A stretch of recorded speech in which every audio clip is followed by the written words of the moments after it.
au cœur du vivant.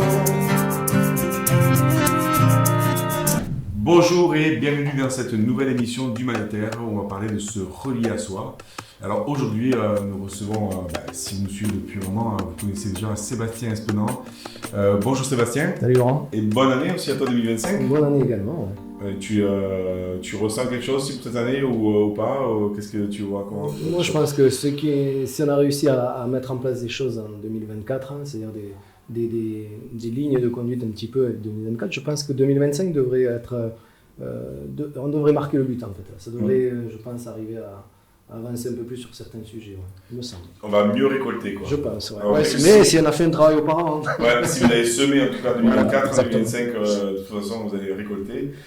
Alors, pour comprendre qui tu es, toi tu es enseignant de Jeet Kune Do, Oui, donc l'art martial que Bruce Lee a créé. tout à fait. Donc tu donnes des cours tous les lundis Oui, à la Salvetat. à la Salvetat Saint-Gilles à côté. Alors si vous êtes à Toulouse, si vous êtes en Belgique, il faut faire. Il fait des stages aussi, Oui. Sébastien. Et est-ce que vous connaissez le Jeet Kune Do? Dites-nous aussi en commentaire si vous voulez, en fait, si vous connaissez le Jeet Kune Do, si ça vous parle, si vous connaissez la philosophie de Bruce Lee, parce que Bruce Lee c'était un philosophe aussi. En premier, oui. Oui, de toute façon, il avait passé ses diplômes en philosophie à Seattle. Et parallèlement, il a instruit en Jun Fan Kung Fu, donc sa discipline de base. Le Jeet Kune Do, ce n'est pas un art martial proprement dit. Le Jeet Kune Do, c'est un concept. Ouais. C'est un mode de vie, en fait. Le Jeet Kune Do, ce qu'on fait là, ça peut être Jeet Kune Do. Bruce Lee le disait. Quand il était avec ses amis, quand il faisait quelque chose qui lui plaisait, qui était bien, et ça, c'est Jeet Kune Do. En fait, c'est un mode de vie, c'est un concept. Ouais, c'est ça qui est bien. C'est que bon, après, dans les cours que tu donnes, on est aussi en self-défense, parce que tu es aussi formé avec Robert Paturel sur la défense urbaine. Tout à fait. Ouais. Mais donc tu mélanges un peu tous ces styles finalement parce que tu as créé ton style. Un peu c'est ça. Et puis comme quand on prend acte de ce que Bruce Lee a voulu mettre en place, c'était donc le Jun Fan Kung Fu, c'était un Kung Fu, donc le Kung Fu. Et Jun Fan, c'est le prénom de Bruce Lee en chinois. Ah oui. Donc ça veut dire le Kung Fu de Bruce Lee. Voilà. Donc déjà là, c'était un noyau de Wing Chun qui a été fortement modifié par Bruce Lee. Et au fur et à mesure, l'histoire réelle, c'est qu'à un moment donné, il a été défié par la communauté chinoise et par un des meilleurs du moment à San Francisco. S'il gagnait le meilleur des Chinois qui lui ont envoyé, et il pouvait continuer à enseigner, s'il perdait, il devait fermer toutes ses écoles. C'est chaud. C'était comme ça. Mais c'était un défi réel, quoi. C'était un moine Shaolin qui est venu de... C'était quelqu'un de la communauté de San Francisco. Il était là-bas. Et Wang Jackman. Ouais, c'est ça. Voilà. Et du coup, il y avait Taki Kimura, avec qui j'ai pu travailler, qui était présent. Il y avait la femme de Bruce Lee, avec qui que je côtoie, Linda, qui sont allés justement à ce défi, quoi. Et c'est de là, en fait, que Bruce Lee, par rapport à sa discipline, par rapport à son Jun Fan Kung Fu, lors de cette confrontation, s'est aperçu qu'il y avait des manquements. En fait, il a gagné le combat, mais ce combat, pour lui, il s'est fatigué. Trop long, il était. C'était trop long. Mais en plus, il n'a pas duré trop longtemps. Non, il n'a pas duré apparemment trop longtemps. Alors, on ne sait plus trop exactement. Mais il n'a pas duré très longtemps, mais simplement, ceci dit, Wang Jackman, c'était dans une grande salle, a fait que reculer. Et Bruce Lee, en fait, lui, allait le chercher. Alors, quand on connaît un petit peu les postures de base que Bruce Lee enseignait dans son Jun Fan, quoi, dans son Kung Fu, c'était pas fait pour avancer très vite, en fait. Et c'est là où il a vraiment décidé de modifier les déplacements, d'ajouter de la boxe française, Mohamed Ali en boxe anglaise, qui était très inspiré, Bruce Lee était beaucoup inspiré par lui. Donc, a fait un travail par vidéo. Après, il est allé voir des personnes avec qui il voulait travailler, et notamment James Lee à Auckland. Et avec ces personnes-là, il a créé en fait une discipline différente, le Jeet Kune Do, qu'il a appelé la voie du point qui intercepte. Et cette discipline-là, au fur et à mesure, est devenue le concept. C'est-à-dire qu'on ajoute ce qui était utile, rejette le reste, philosophique, comme tu as dit au début. Voilà, c'est un art à part entière. Voilà.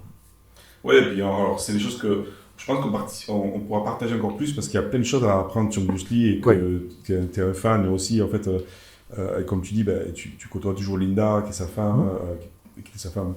Et il y a plein de choses à apprendre sur lui parce qu'on on voit toujours ses films, on voit quel homme il était, très dynamique, mais derrière il y avait une vraie philosophie. Il y avait une vraie philosophie. Il faut savoir aussi que à Seattle, quand Bruce Lee est décédé, Taki Kimura avait une épicerie, c'était son métier en fait, et c'était pas son métier d'enseigner, c'était le meilleur ami de Bruce Lee et son meilleur élève, c'était le plus haut gradé, de Bruce Lee, Taki Kimura. Et en fait, quand Bruce Lee est décédé, il continuait à enseigner, mais dans la cave de son épicerie, il y a des personnes qui savaient que c'était Taki Kimura qui avait vraiment le plus de Bruce Lee, quoi. Mais quand ils arrivaient pour s'entraîner, en fait, ils disaient non, c'est fermé. En fait, on a fermé. Et il a enseigné ça qu'à 10, 15 personnes, mais triées au volet, quoi. C'est-à-dire que tout le monde ne rentre pas là-dedans. Ah ouais. C'est fou quand même d'avoir... Tout le monde ne rentre pas. Ils auraient pu faire un business parce que Bruce Lee est tellement connu, même aujourd'hui, en fait, c'est une légende. Ah oui, en fait, le Jeet Kune Do pourrait être même une source financière, en fait, énorme. Ouais. Et aujourd'hui, ça n'est pas tant que ça, en fait, finalement. Il y a plusieurs écoles, des représentants d'une école qui est directement liée à Abe Santos, en fait, Taki Kimura, Abe Santos et quoi, ouais.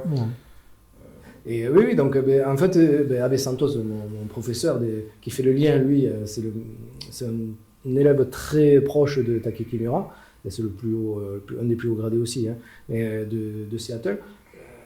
Il a un métier, je veux dire, c'est pas notre métier, c'est une passion. Et Bruce Lee, en fait, il faut savoir qu'il faisait payer très cher les cours à James Coburn, à Abdul Jabbar, etc., des personnes connues. Et à l'époque, c'était $250 l'heure, dans les années 68, 9. Ça faisait déjà une bonne somme. Mais il faut savoir qu'il y a des personnes qu'il a enseigné régulièrement et qui ne faisaient pas payer. Voilà, parce que pour lui, c'était pas un business, c'est pas ça. Lui, ce qu'il voulait, c'était faire comprendre et connaître la culture et qu'il y avait quelque chose d'autre que le karaté ou c'était beaucoup plus développé, quoi, à ce moment. D'ailleurs, nous, c'est pareil. Quand alors peut-être là, ça commence à changer, mais avant, tu t'entraînais dans un art martial, les personnes autour de toi, ils disaient tu vas faire du karaté. Ouais. Voilà. Même aujourd'hui, parce que le Jeet Kune Do aujourd'hui, c'est pas tellement connu. Mais bon, il y a le Kung Fu qui est un peu démocratisé, c'est un peu plus connu. Mais non, c'était le karaté. Merci Sébastien de nous parler de tout ça, c'est super, passionnant en tout cas. Aujourd'hui, tu vas me parler de la position du corps, en fait, de la posture de l'arbre. Voilà, alors là, on va passer du Jeet Kune Do au Qigong. Ouais, mais quelque part, c'est lié. Il devait faire du Qigong aussi, non? Aussi, je sais pas si il faisait de la méditation, il faisait de l'interne, beaucoup d'interne aussi. Ouais. Donc, ça fait partie, encore pour moi, hein, dans la suite logique des arts de combat et arts martiaux que j'ai pu apprendre, on parle, nous, ici, d'externe, donc tout ce qui va être combat, tout ce qui va être un peu dur, quoi. Et interne, donc méditation, médecine traditionnelle chinoise, Qigong, Tai Chi, yoga, etc. Mais il faut savoir qu'encore avant, en Chine, moi j'étais beaucoup inspiré par tout ça, et c'est pour ça que j'ai beaucoup aimé Bruce Lee. Alors, bizarrement, et je m'excuse auprès des fans, mais je ne suis pas fan de ses films en fait. Ouais. Voilà. Beaucoup de personnes qui connaissent Bruce Lee ont connu d'abord par ses films. Moi, je l'ai connu par ses livres et par sa philosophie et sa méthode de combat. C'est là qu'il m'a approché, fait que je me suis approché de ça. Mais en fait, il était très fier d'être chinois et de toute sa culture. Et quand j'ai rencontré un petit peu ses écrits et que j'ai pu me familiariser avec ça, je me suis dit, mais il y a quelque chose à aller chercher. Alors, j'ai cherché pas forcément que dans ce qu'il avait écrit, parce qu'il a beaucoup écrit quand même de philosophie et combat, hein, Jeet Kune Do. Mais je me suis dit, bon, on va aller chercher autre chose. Et à l'époque, avant, donc, en Chine, interne et externe ne faisaient qu'un, en fait. On ne séparait pas. Ah oui. On ne séparait pas. Donc, je me dis, pourquoi nous, on va dire, allez, toi, tu fais de l'interne, tu fais de l'interne, tu fais de l'externe, tu fais de l'externe. Tu ne mélanges pas. Non, en fait, si tu fais l'un, tu fais l'autre, quoi. Quelque part, le corps, il a besoin de s'exprimer physiquement, d'avoir un peu de dur, entre guillemets, mais comme je parle de combat, mais ça peut être du sport, n'importe quel sport, on a besoin de faire de l'activité, mais il faut également, je pense, se recentrer dans l'interne, dans nos énergies. Et donc c'est le sujet Et ça, c'est le sujet du Qigong. Ouais, du coup, par exemple, la posture de l'arbre, elle sert à quoi alors la posture de l'arbre Alors, la posture de l'arbre, c'est une posture très ancienne, hein, c'est dans les premiers écrits, on parle de l'arbre. Alors, ça s'appelle en chinois Zhangzhuang, ça se dit. Ça veut dire se tenir droit comme un poteau. Voilà. Et en fait, l'idée, c'est que dans cette position dite statique, intérieurement, ça circule. Il y a, le travail du Qigong, c'est essayer d'enlever toute stagnation. D'accord. Alors, dire, on va rester fixe et en même temps, on va bouger. Intérieurement, ça va bouger. Et les énergies vont bouger. Donc, il y a des méridiens. Le Qigong, moi, le Qigong que j'enseigne et que et que j'ai pratiqué, que j'ai appris, c'est du Qigong thérapeutique. Donc c'est-à-dire c'est pas pour faire du sport. Encore une fois, c'est pour essayer comme je suis thérapeute, c'est pour essayer justement, c'est une branche de la médecine chinoise, c'est pour essayer de se sentir mieux et de faire des exercices qui vont nous permettre d'activer ou de réactiver les énergies de tel ou tel méridien. Voilà, uniquement. C'est pas posture pour posture. Quoi. Okay. Donc la posture de l'arbre, elle va servir à créer une circulation interne et notamment à faire connecter deux méridiens qui ne sont jamais connectés entre eux, qui le sont que quand on connecte dans cette posture la langue au niveau du palais. Ah oui. Voilà. C'est comme un interrupteur on-off. La langue, ben là, quand je te parle, tu ne penses pas à ta langue où elle est placée, d'accord? En fait, cette langue, c'est primordial. Hein. Il y a plusieurs exercices de Qigong, de méditation, où la langue, on travaille la relaxation de la langue, d'accord? Ou alors, encore une fois, la langue au palais. Là, pour l'exercice qu'on va faire, on va pouvoir après le pratiquer directement, parce que c'est ça, en fait, c'est un art expérimental. Il faut expérimenter, il faut voir si ça te fait du bien ou pas. Il y a des personnes moi j'ai eu des maîtres qui font du Qigong, qui m'ont enseigné le Qigong. La posture de l'arbre qu'on va faire, ils la pratiquent pendant 4 heures de temps, tous les jours, de 4 heures du matin à 8 heures du matin. Voilà, c'est tout. On regarde à la télé? Ah non. Putain, non, comme ça. Non, mais 4 heures du matin tous les jours, et pendant 4 heures de temps, et sans douleur, sans rien, et c'est pas des personnes de 20 ans, 30 ans, 40 ans, des gens à 70, etc. Mais bon, c'est une pratique. Moi, je ne le fais pas 4 heures tous les jours, hein, je le pratique très souvent. Pas forcément 4 heures, mais il faut un certain temps quand même. C'est pas juste se poster et après arrêter, quoi. Mais cette position-là, donc, la position de l'arbre, explicitement, c'est comme si j'allais enlacer un arbre. Ouais. Mes pieds sont au sol, vont s'enraciner au sol, donc effet de la terre, d'accord? On va prendre l'énergie de la terre et on va se tenir droit et en imaginant que le sommet de la tête est tenu par un fil invisible qui est relié au ciel. Donc ciel, terre, yin, yang, voilà, on va travailler sur ça. La langue qui va connecter le palais va connecter donc les deux extraméridiens, le renmei et le doumé, donc c'est deux vaisseau gouverneur et vaisseau conception en français. Donc vont connecter ces deux extraméridiens qui ne le sont jamais. Les méridiens normalement se connectent à un certain endroit, rate, pancréas, foie, etc. se connectent à un moment donné dans le corps. Les deux extraméridiens ne se connectent que lorsque la langue elle est au palais. Donc et de par cette posture et de par la langue au palais, on imagine qu'on a une circulation qu'on appelle la petite circulation céleste. Qui se connecte donc par la langue. Dès que tu vas déconnecter la langue, cette circulation va s'arrêter. Donc quel est l'intérêt? L'intérêt, ça va être de poser. En fait, ce sont des pauses. On va faire une pause mentale, une pause du corps. Mais à l'intérieur, ça va circuler. Ça ne va pas stagner. On va tester alors. On teste. Allez, c'est parti. D'ailleurs, tout le monde peut, là, il y a 2500 personnes qui sont là, tout le monde peut tester. Alors la position de l'arbre, en premier, on va adapter nos pieds bien parallèles. Alors c'est des chacun qu'il faut respecter, bien parallèles, les deux pieds parallèles. Donc. La rétroversion du bassin, c'est-à-dire que le bassin, on va le faire rentrer un petit peu pour aligner tout le dos, le bassin et le sommet de la tête. Donc on va se tenir droit, comme si on avait un fil invisible qui nous tient. Voilà, on est bien droit dans l'alignement. Les bras, en fait, on va les amener ici comme si on a lacé un arbre, réellement. Ici, alors je vais l'expliquer, mais je ne vais pas pouvoir bien le faire. Non, mais la langue, voilà, fais-le. Ouais. La langue au niveau du palais, on regarde droit.